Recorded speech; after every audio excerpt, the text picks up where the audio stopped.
How is it going, everyone? It's Caleb here, and today we are going to be talking about another Sega Genesis game. We are going to be talking about Mortal Kombat 2 on the Sega Genesis. Now, the first time I played this game was probably, it was a bit over a decade ago. I was a teenager when I played it, and I did enjoy it at the time. And going back, I actually thought I would enjoy it more than I did the original Mortal Kombat, but I gotta be honest, I may have forgotten how this game plays because it doesn't play as good as I remember. Now, I will say the characters that you have in this game, the stages, all that stuff is fantastic. You have tons of different characters, awesome stages, you have stage fatalities, you have some really cool stuff going on in this game.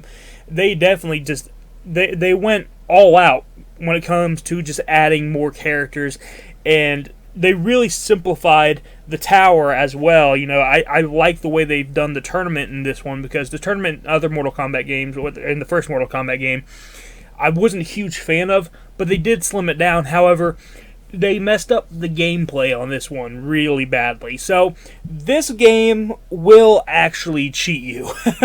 And it has what's called input reading, I guess is what it's called, and now what that means is whenever you press a button, and if the computer knows, like, you have a set pattern or anything like that, it knows what buttons you're pressing immediately, and it immediately reacts to your button press. As soon as you press that button, it reacts to it, which is faster than any human can actually react to it.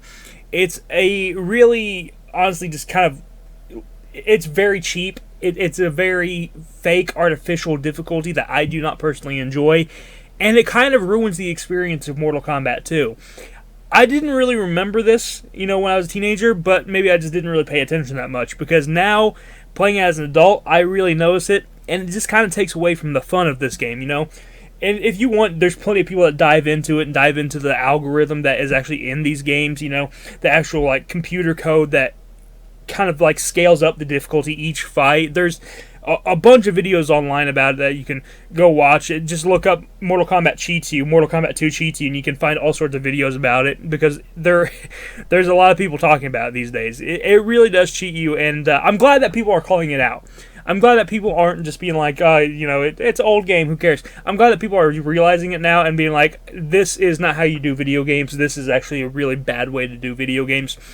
And it makes it not really something that it's fun to go back and play if you have no real nostalgia for it. I wouldn't say that I'm nostalgic for Mortal Kombat 2. I played it as a teenager, but I don't really have much nostalgia for it, The fatalities in this game are also way harder to do, which is kind of funny, because in the first game they were already difficult enough, but in this game they're also just more difficult to do. So I don't really enjoy trying to do the combos in this game. I don't really enjoy trying to do that. You do have, it feels like you have some more moves, at least, and the characters do feel like they at least feel a little bit more different than they did in the first game, so that's good at least. There's still definitely some issues, though, obviously.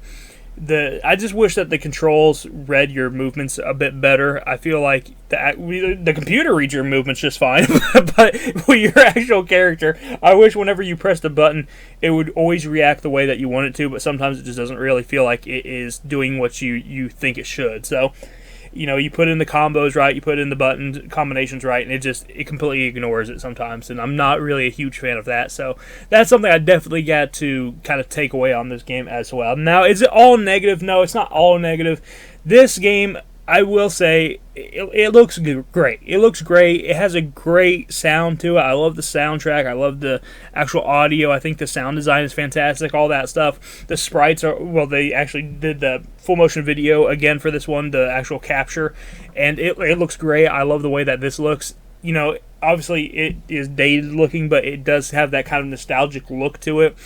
And I actually think that the characters look better in this game than they do in the first game, for sure. And the stages look a lot better in this game than they did in the first one as well. So they did a great job with all of that stuff. And overall, the presentation is really, really great. It's just that, unfortunately, the gameplay, the main thing that you're looking forward to, that just kind of is downhill in this game, so that's a bit unfortunate.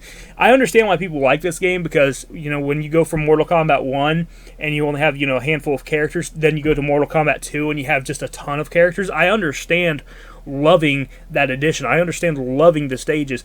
In fact, I even understand loving the first few matches until the AI starts learning. It doesn't even just learn, it starts reading your inputs. You know, it's fun until it gets to that point, but once the AI starts reading your inputs, the fun immediately goes away because it no longer feels like you're having a fair fight. It feels like you are basically just hoping for pure luck to beat the AI, and that's just not very fun. I don't like artificial difficulty. There's a correct way to do difficulty, and this is not the correct way to do difficulty, especially in these Mortal Kombat games when you have a difficulty setting. You have, you know, easy mode, you have medium, you have hard. So why is it that you would even implement this, you know, input reading on lower difficulties? It doesn't even make sense. So you put on low difficulty, doesn't matter, input reading. You put on high difficulty, lots of input reading. So it just doesn't make any sense why you would do that. So it's a really clunky thing. It's a really cheap thing. I don't like it, and overall it kind of ruins the experience of Mortal Kombat 2 for me. I didn't really want to hate on this game because, like I said, I did play as a teenager. There's things I respect about this game I still like, and I understand why other people like it. But for me personally, that input reading completely ruins the entire experience for me. This is something that I went back and played it for this review. I don't know if I'd ever go back and play this again. I really did not enjoy this game, you know. But it is what it is. You know, I tried. But we're going to continue on with the Mortal Kombat series as well. I will review more Mortal Kombat games in the future. And I don't know how bad the input, you know, reading is on some of the other Mortal Kombat games, but I will say Mortal Kombat 2 was a big no-go for me. I definitely prefer Mortal Kombat 1. You know, Mortal Kombat 1, you can tell it has some input reading, but it's not nearly as egregious as Mortal Kombat 2. This one is really, really bad with it. So, thank you guys for watching. I hope that you enjoyed this video. Sorry I did not like Mortal Kombat 2. I thought that I would, you know, going back into it, but sometimes, you know, it just... things aren't... they don't go how you expect. So, there you go. I'll talk to you in the next one. You have a wonderful day. Bye-bye.